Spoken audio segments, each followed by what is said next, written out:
ఇటీవల విజయవాడను వరదలు బాగా ముంచెత్తిన విషయం అందరికీ తెలిసిందే. దీంతో ఒక్కసారిగా చర్చకు వచ్చినటువంటి అంశం ఏంటంటే బుడమేరు మీద ఉన్నటువంటి ఆక్రమణలన్నింటినీ కూడా తొలగించటం.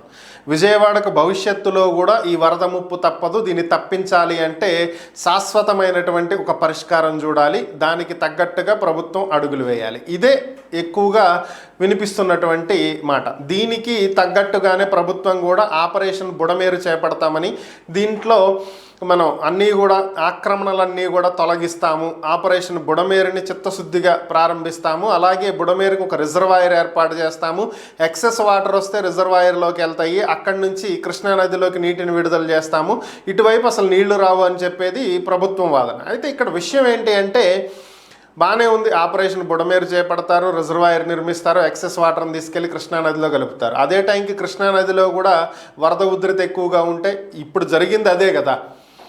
ఇప్పుడు కూడా పోలవరం రైట్ కెనాల్ నుంచి బుడమేరు వాటర్ మొత్తం వచ్చి కృష్ణానదిలో కలవాలి.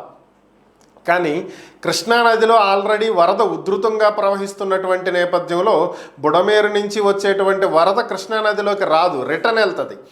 సో మరి దీన్ని ఎలా అధిగమిస్తారు? దీని గురించి ఏం ఆలోచించారు? మరి ఆక్రమణలన్నీ తొలగిస్తామని చెప్పి చెప్తున్నారు, బాగానే ఉంది. మరి ఈ ఆక్రమణలు తొలగించాలంటే మొదటి అడుగు ఎక్కడి నుంచి పడాలి? బుడమేరు ఒక్కటే సమస్య కాదు కదా, ఇలాంటి సమస్యలు, ఇలాంటి బుడమేరులో రాష్ట్ర వ్యాప్తంగా ఎన్నున్నాయో, మరి వీటన్నింటి మీద చర్యలు తీసుకుంటారా? కృష్ణానదికి వచ్చేటువంటి వరదని కూడా చక్కగా సముద్రంలోకి వెళ్ళిపోయేటట్టు చేయాలంటే కృష్ణానది మీద ఉన్నటువంటి ఆక్రమణలు కూడా తొలగించాలి కదా. మరి ఆ ఆక్రమణలు తొలగించాల్సి వస్తే ముందుగా తీయాల్సిన ఇల్లు చంద్రబాబు నాయుడుదే అవుతుంది. మరి దానికి కూడా ముందు అడుగు వేస్తారా? అదే లింగమనేని ఎస్టేట్, సో ఆయన ఫ్రెండ్ కావచ్చు చంద్రబాబు నాయుడికి, ఆయనకు లీజుకి ఇచ్చి ఉండొచ్చు, కాకపోతే న్యాయం, ధర్మం, చట్టం అనేది ఒకటి పాటించాలి కదా. సో దాని ప్రకారం చూసుకుంటే మరి చంద్రబాబు అడుగులు ఎటువైపు పడబోతున్నాయి? ఖచ్చితంగా దీన్ని అమలు చేసేటువంటి దిశగా అడుగులు వేస్తారా, లేదా పక్కన పెట్టేటువంటి దిశగా అడుగులు వేస్తారా? ప్రజలకు దేని మీద నమ్మకం కల్పించబోతున్నారు? చిత్తశుద్ధితో ముందుకు వెళితే బుడమేరు లాంటి సమస్యలు రాష్ట్రంలో ఇతర ప్రాంతాల్లో రాకుండా ఉంటాయి. చర్యలు తీసుకుంటే అన్నింటి మీద తీసుకోవాలి.